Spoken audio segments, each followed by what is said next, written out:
Okay, now we've been talking about the gospel, and today what I would like to do is to look at the reality, the centrality, and the content of the gospel in the ministry of our Lord Jesus Christ and in the ministry of the disciples.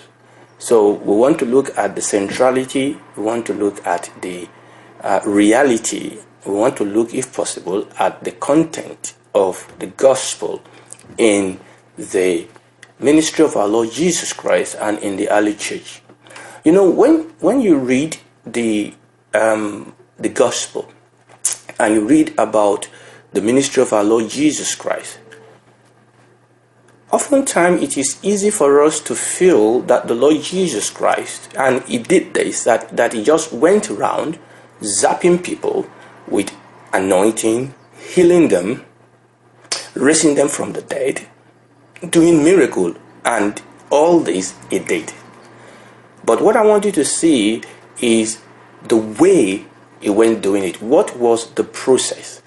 Was he doing this because he is Emmanuel? He is Emmanuel, is God with us in the flesh. But is that the mechanism by which he did this? Remember, he said in his word that those people that believe in me, the works that I do shall they do, and greater works than these shall they do, because I go unto my Father.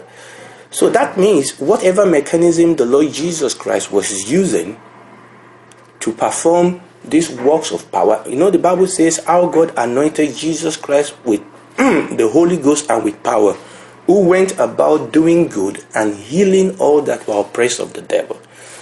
But what I want you to see is that when we read that, we will think that he just went doing this because he is the Son of God. But that scripture that I quoted earlier shows that the Lord Jesus said that we will be able to do what he did. So that means whatever mechanism he used to do this work, that means those mechanisms are available to yourself and myself. Praise the Lord.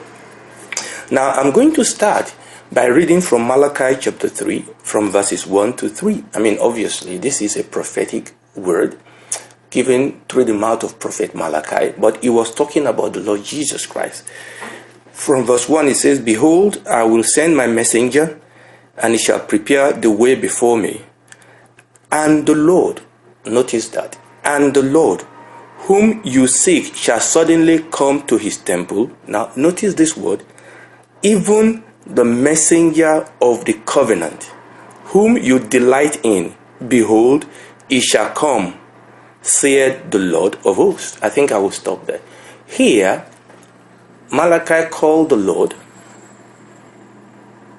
the messenger of the covenant.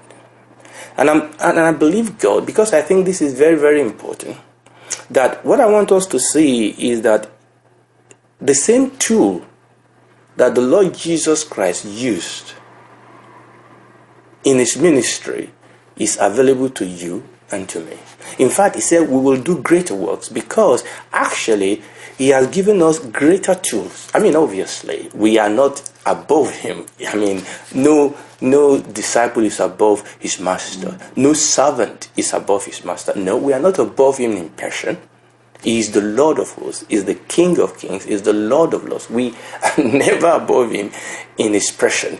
We are never near him in the fulfillment of what he did for us on the cross. That's not what we are talking about here. We are talking about the operation of the purpose and the will of God through his vessel on the ground at a given point in time.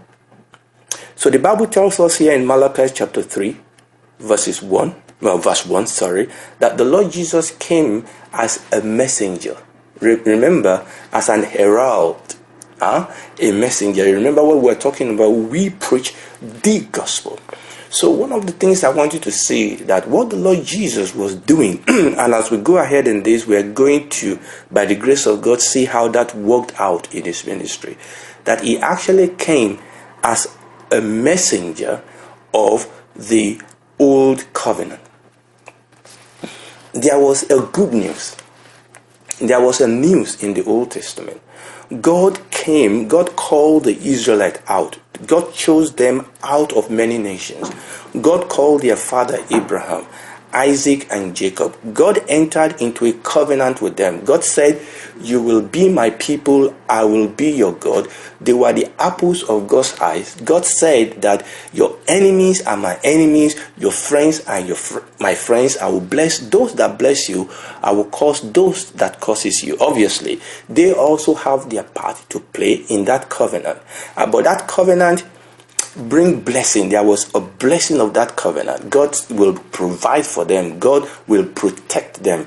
God will lead them. There were a lot of things that God will heal their body, and there's a lot of things that the covenant promised to the children of Israel. But unfortunately, they disobeyed God's covenant.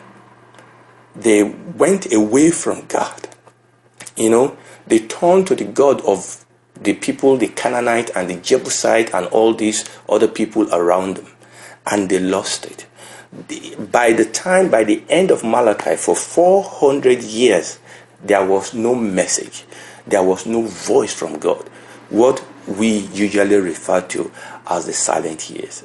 I hope in God helping us somewhere down the line, you will come to know that those 400 years were not really silent. But that's not for today. But that's what we call the silent year. It was silent because there was no voice from God. There was no prophet from God. The people of Israel descended into darkness. There was no deliverance. There was no manifestation of the glory and the power of God. There was no messenger. They've gone away. They've broken the covenant of God. But then suddenly something happened. The angel came, and you know the story, and John was born. Suddenly there were angels' activity going on here and there, and John was born.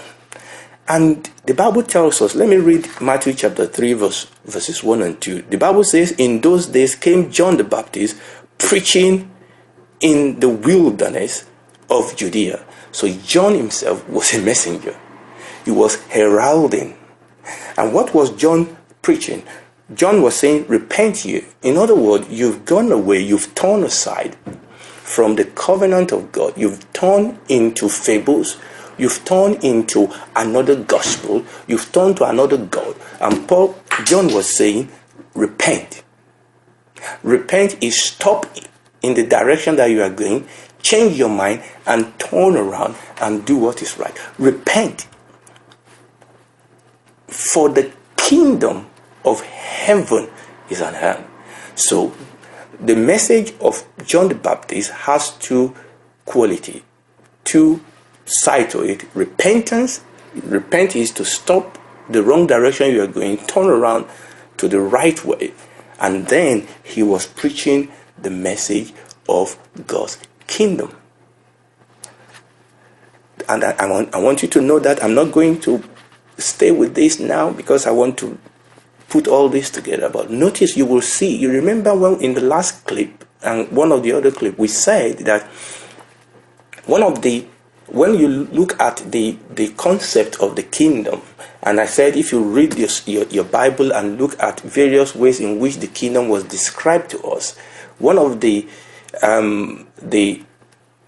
word that is used is the kingdom, the gospel of the kingdom of God. So the gospel is not just a story, it's just not a figment of an imagination. One of the content of the gospel is the coming, the reality of God's kingdom. So when we talk about a kingdom, we talk about a king. Okay, the centrality of the kingdom is the king. So the gospel is the gospel of the reality, the manifestation, the now, here and now of a king and his dominion. So the gospel is the gospel of the kingdom of God, the kingdom of Christ. The Bible says that God has delivered us from the kingdom of darkness and he has translated us into the kingdom of his dear son. So the gospel brings the good news that there is a kingdom. There is a kingdom. The Lord Jesus said, if I, by the finger of God cast out demon, then the kingdom of God is in your midst. So there was a kingdom.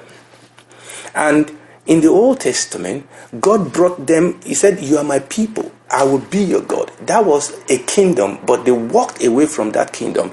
And John himself started asking people to return back to what they've left. They've left their first love. They've left the provision of God for them. And John was bringing them back to that point. I will stop there for now. And when I come back, I'm going to pick that up right from there and begin to talk about the Lord Jesus picked this up because John was in prison. And the Lord Jesus took on that same message. And we have a look at that in the next clip. Praise the Lord.